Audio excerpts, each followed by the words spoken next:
Hail, hail, the Celts are here, and what the hell do we care now? Brendan Rodgers said he was equally as happy with that performance as he was disappointed in the performance we had last week, as Celtic racked up more passes than they've ever done before since records began, and they had a record amount of possession dominance all across this game as the Hoops ran out 5-1, maybe should have been 6-1 or maybe a bit more, victors over Kilmarnock this weekend, in a match that delivered the party atmosphere that we were expecting in Perth maybe last week. The sun was out, it was the early kickoff, and the team sheet had a bit of a shake up into it, and you really did feel that sparked a bit of life into the Celtic team from the beginning here. In the video today, we're going to break down what we've seen in this match, the main takeaways, as well as a few of the things that we previewed in the match that really did come to bear fruit in this match, and we even heard the manager and really all the pundits kind of echo and champion the return of Greg Taylor, as well as one or two other bits and pieces. At any point in the video today, if you do laugh, you learn, you like something or whatever, please do like and subscribe to the channel for more content like this,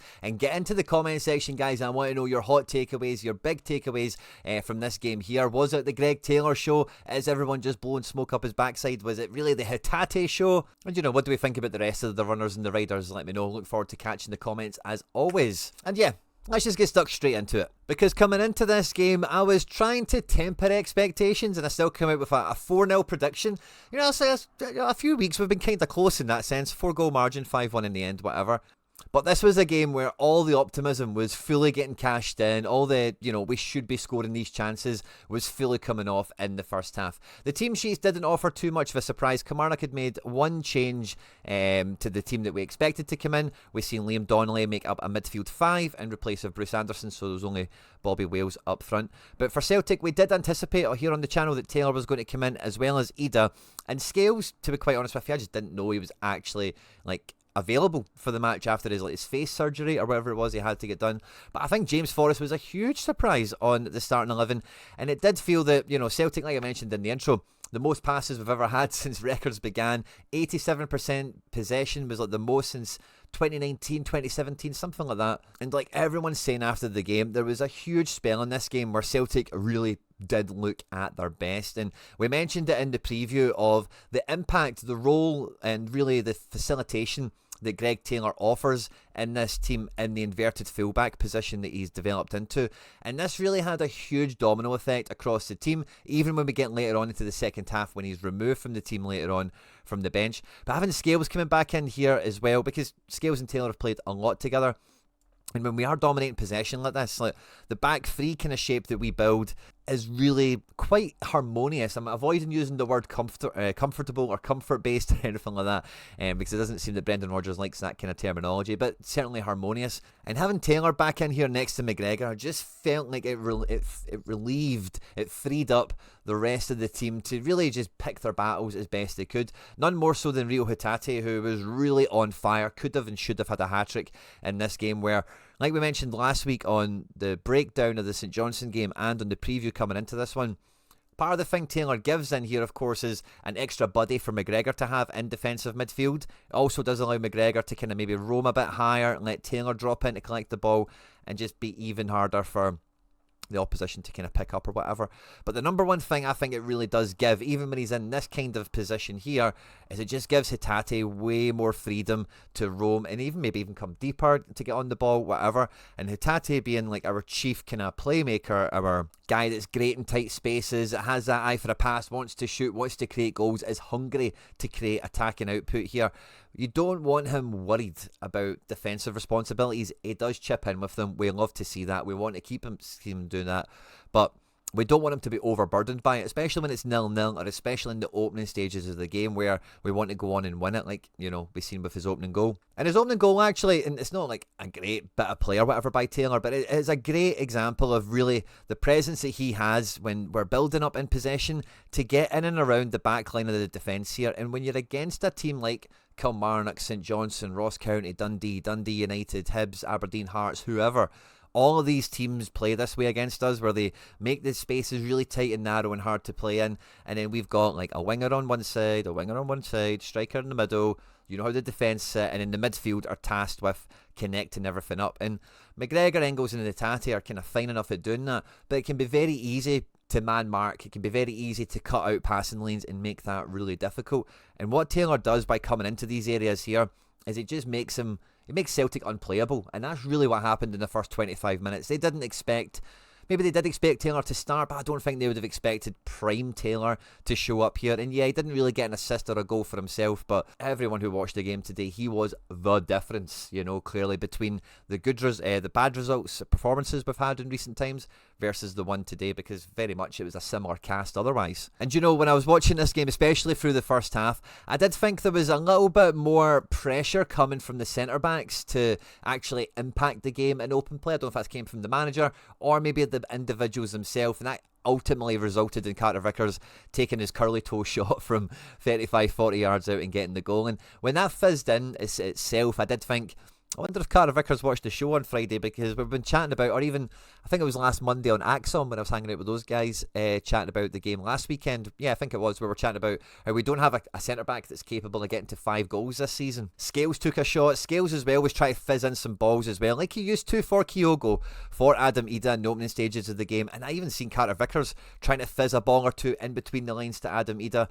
And you just felt between both of them, they were a bit more aggressive, a bit more attack-minded, if I can say that for a centre-back, where when they were, it just felt that they had a bit more purpose, a bit more intent. And Carter Vickers has taken the shot. He's probably been told, like, if the space opens up, just fucking get on target and welly it. And with a guy the legs, the size that Carter Vickers has, he can put power in a shot. It was interesting to hear how he shoots in training.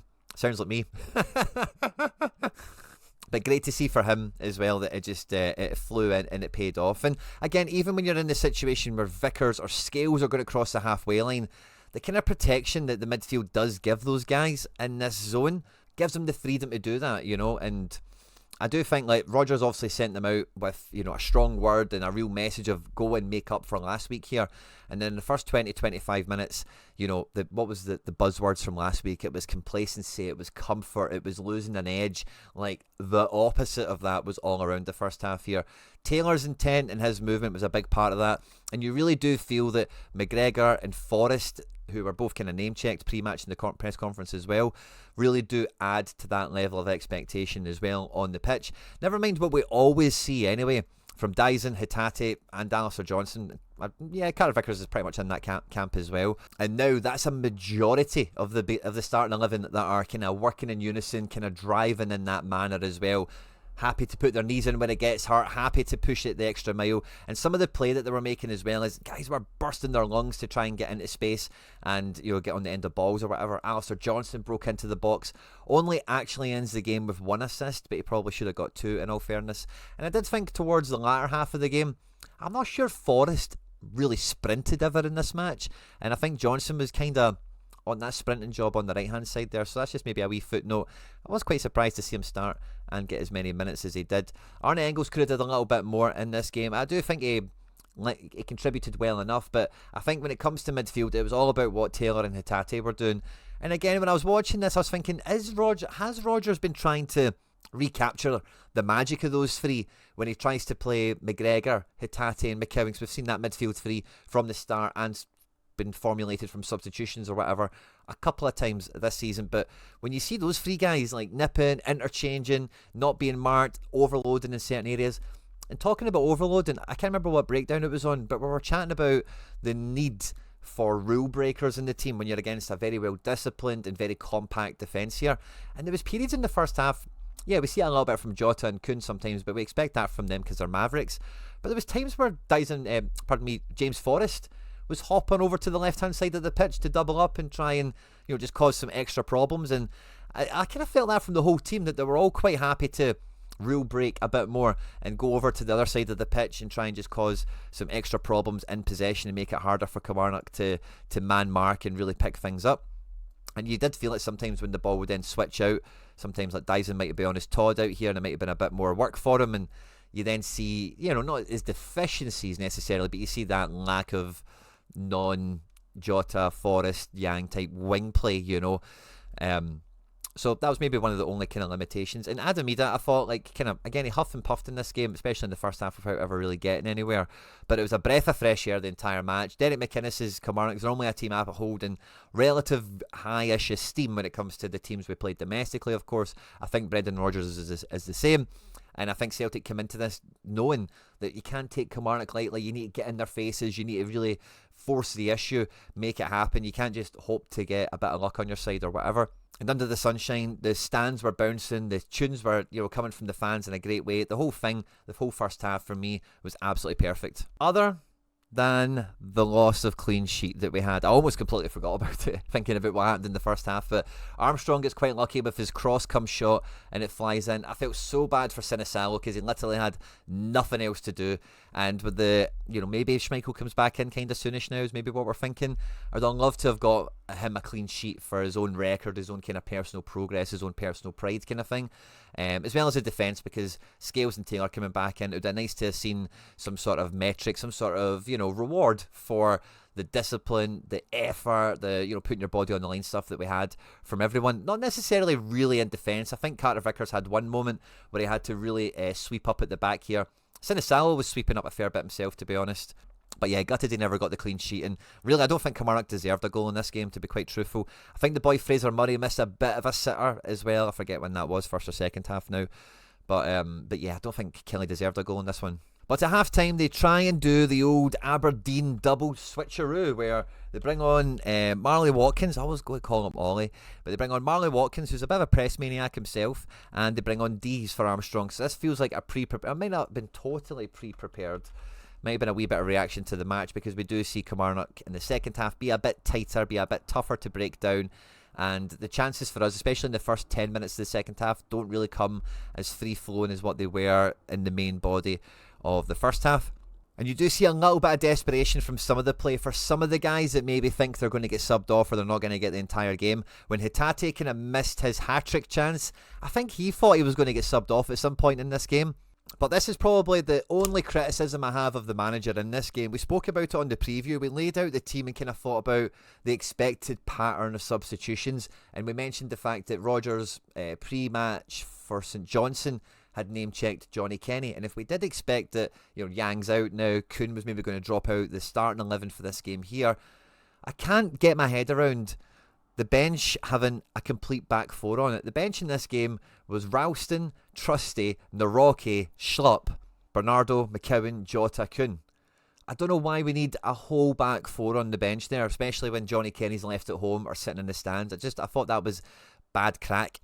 And then when we were coming to this double substitution, Daizen scored 2 goals.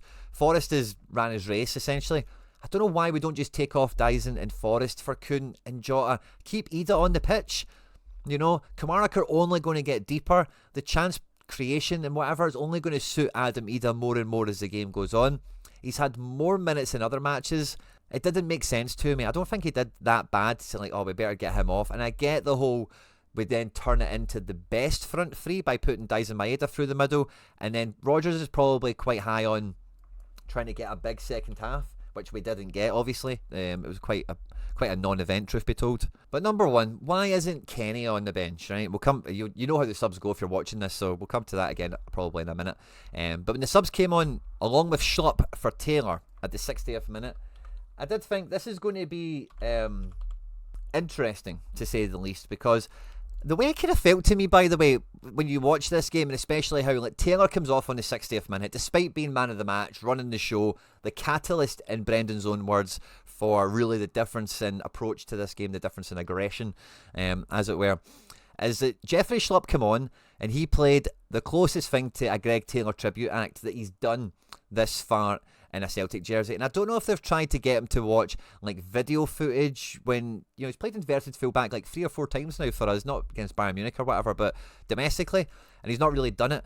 And it felt like when he came on, and if you see where he was popping up in the areas he was trying to get into, it felt that the whole point of this match was Greg Taylor gets to bring his way out on the pitch, have a bit of a farewell at the stadium potentially, and have a bit of a handover shift potentially with Schlupp, and give Schlupp a bit of an audition for, can you do the Greg Taylor role here?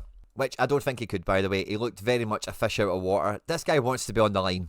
Let's just call it how it is. Yeah, he's got a bit of versatility. Yeah, he's got some football IQ. He's got high level experience. I get that, but he's not this guy.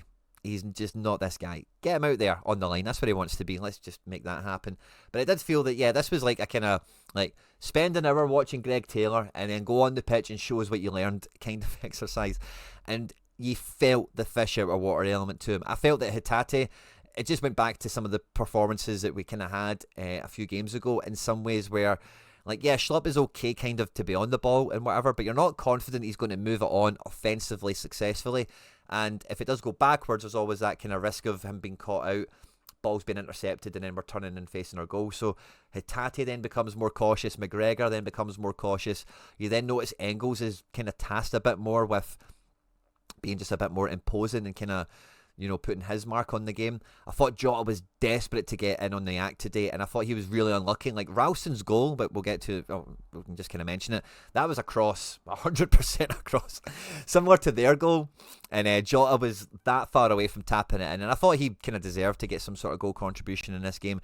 Kuhn, by the way, when he first came on, dancing down the line, I got a huge flashback to, I forget what game it was, but he came off the bench and got man of the match earlier this season, or the back end of last year, and I thought, oh, we could be on for one of those Nicholas Kuhn performances, and he threatened to deliver one of them, but ultimately it just never really came off. And I'm not blaming Daizen, but I do think, like, the way this game was going, Kilmarnock were only going to get deeper. I don't know, I can't say it again, I don't know why we took off Ida.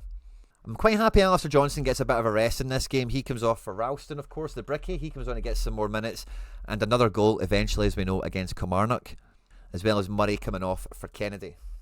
But it was at substitution number 5, and you know, there was a funny moment right before this substitution happened where, you know, the camera went on to Brendan, and he's just on the sideline being Brendan, and you see the back row behind him, Trusty sitting there looking raging, Naroki sitting there kind of looking like, should I be raging, a wee bit confused, and then Bernardo, who was just like raging, not happy at all. And I don't know, I expected Bernardo to come on. I didn't really expect Ralston to get minutes in this game, so that's maybe a wee bit of maybe what's added into it here. But I, along with probably Reo Hatate, fully expected McKeown to come on for Hatate at some point in this game, but I don't know why. I don't know if this is, and again, similar to, we kind of skipped by this, so I'll kind of go back to the left back thing for a second, but Brendan in his post-match comments singled out Scales and Taylor in a big way for praise. The reporter then asked him, like, Taylor didn't come to collect his man of the match thing, you know, he's out of contract, yada yada.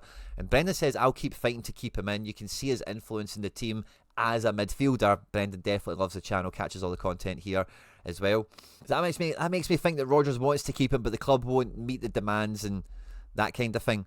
But when Daizen Maweda comes off for Luke McKeown, right, to play the Cesc Fabregas, and again, this just is a huge, like, reminder to everyone out there. Brendan Rodgers' roots in football coaching is like tiki-taka Barcelona, death by 1,000 paper cuts, and him getting McKeown up here to do the false 9, it was interesting to see that he's tried a different solution. But again, is this a message to the club, to the board, that, like, Taylor is very valuable in at left back, and really we don't have anyone else up front? I'm now using Luke McKeown as the Cesc Fabregas false 9. And McKeown was, again, fish out of water is probably a good way of describing it, but not in a negative way, just in a reality way, like it is what it is. But he did a good job of, like, dropping into pockets and trying to not be marked and trying to play that job quite nicely. But I think to do that really well, you need to let Kuhn know that you're really coming narrow now. Same with Jota. And I don't think we really got that actual false 9 benefit. But this is the most tactical flexibility we've had from Brendan really all season. So it was quite interesting to see more than anything. But again, I'm sitting here thinking, why is Naroki and Trusty both on the bench? Why is this not Johnny Kenny coming on here for the final, what did they get, 9 minutes plus 3 minutes of added time?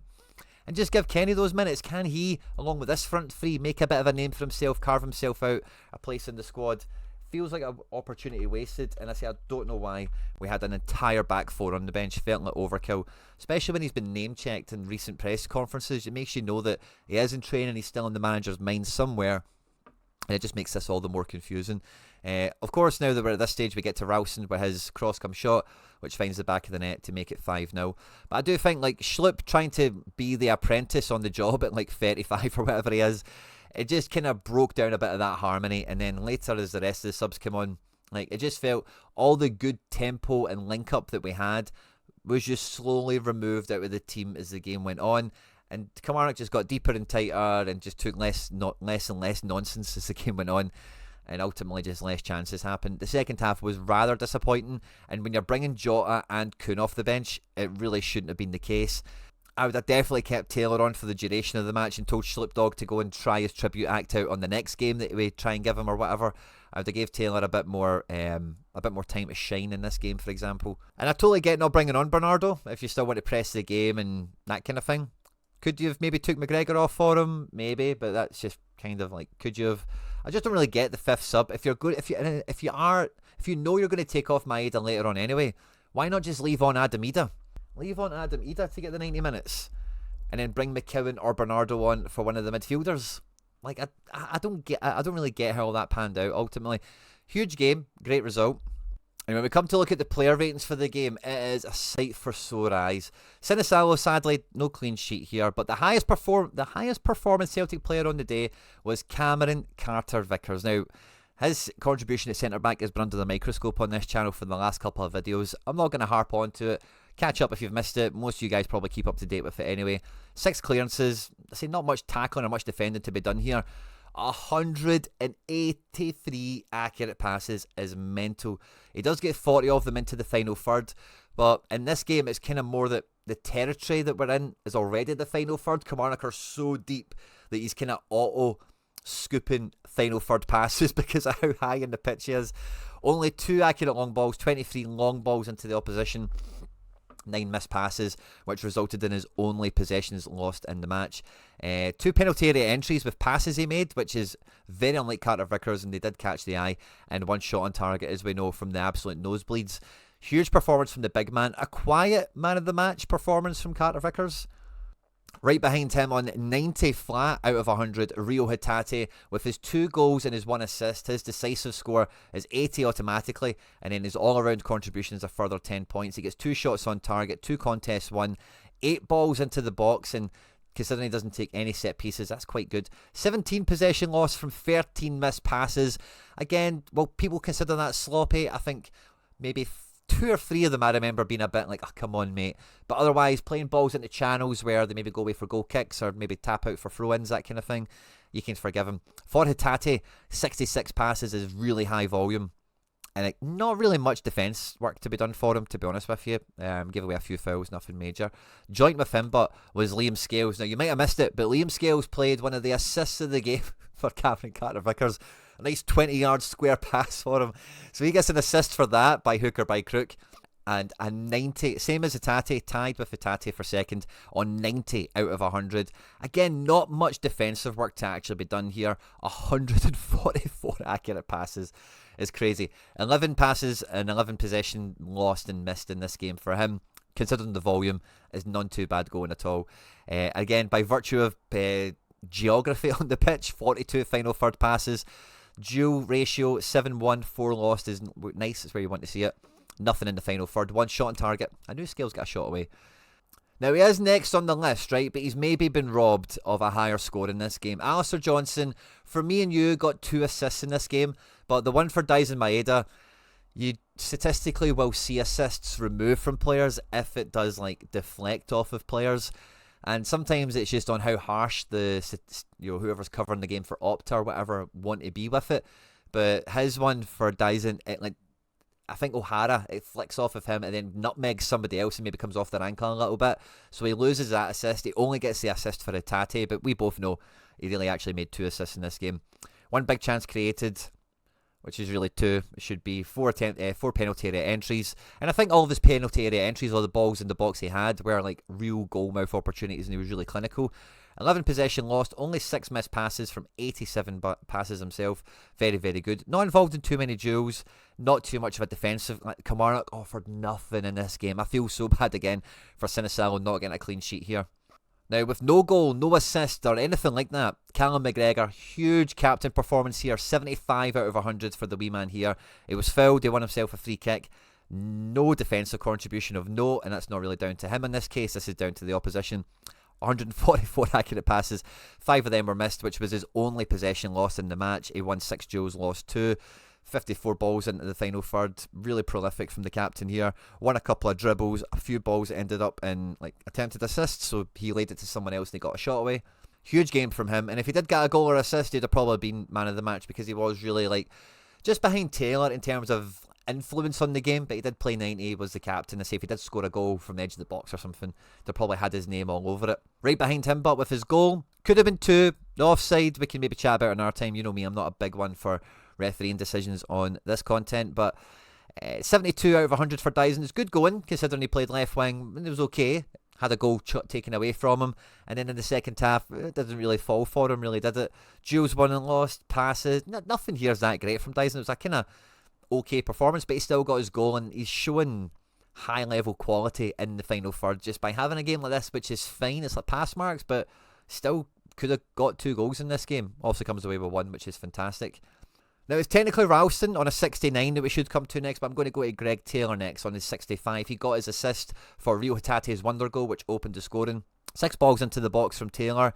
It says he was only involved in 1 duel in the match and he lost it. That's going to get reviewed. That's the, that Opta. I'm doing this right after the game. Opta normally review the game at least once within like 12, 24 hours after the match. So that is not going to be right. He's definitely won a lot more duels than that. 69 accurate passes, 7 passes missed. And again, this is part of the thing with statistics, is Taylor's influence is just not going to be statistically captured, and that's why we love the eye test. We love watching football and seeing what we see, and trying to marry that with maybe something statistics show us that we kind of felt, but we didn't really know what we're seeing, or other things as well. We talk about it all the time on the channel. But yeah, those were the main runners and riders. Engels are on a 47, Ida on a 32, Forrest 45. Even the guys from the bench, nothing too crazy from them. And from Kilmarnock, yeah, they had a goal, they had an assist. Otherwise, everyone else was pretty stinking. And coming into this game, I said 4-0 to the Hoops, and I thought Adam Ida was going to write his name all over this game. He was going to be the headline maker, the man of the match. It turns out to be Greg Taylor, which warms my heart. I would love to see Taylor, if this is his final kind of furlong at the club, his lap of honour, as it were. I want to see him start as many games as possible. If he's given this level of performance, I don't think there'll be too much of an argument towards that. And like I've seen on the preview, he's earned it. He's a modern day hero at the Hoops, very well decorated, and you can see from these performances the influence he has on the team is absolutely incredible. I hope he's enjoyed the game as well, guys. Don't forget to let me know your thoughts and feelings in the comment section down below. On screen there now some other stuff that we've made that YouTube thinks you might enjoy. If you did enjoy the video, please do hit the like button. It really does mean a lot. It really does help the channel. If you haven't done so already, please do subscribe for more content like this as well. We're pushing for 18,888 subscribers, and we cannot do that without your support. I'm away on holiday this week, but there'll still be a Wednesday 5 o'clock Celtic scouting video, so stay tuned and turn notifications on for that. Hail, hail, and Moan the Hoops.